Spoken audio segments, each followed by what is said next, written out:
Hi everyone, Coach Chris here, and today we're going to do this exercise I call the 3D hip matrix using the TRX straps. Okay, so this exercise involves a lot of movements around our hips. That's why it's called hip matrix. It involves our hips extending, our knees extending, and our legs abducting or spreading them further apart from each other under control.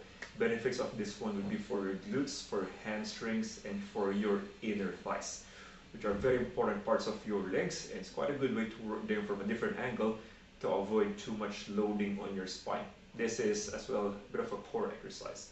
So let's dive into it.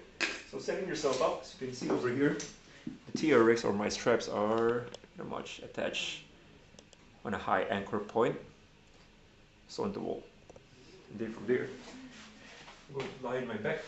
I'm going to have my heels on top of these heel straps.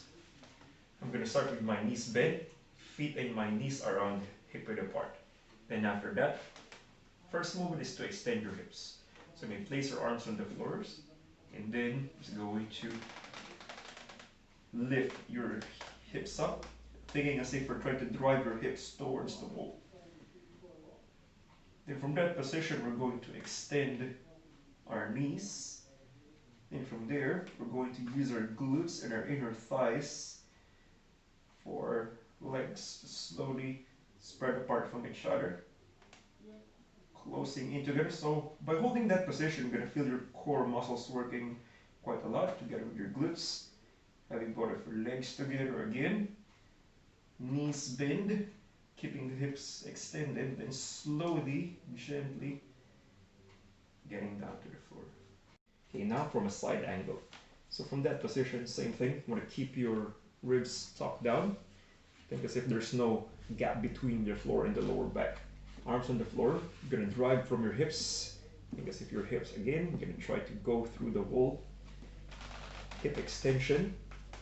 And once you've gotten to your end range, we're going to extend our knees. Getting our knees straight. Keeping our hips and our core stable.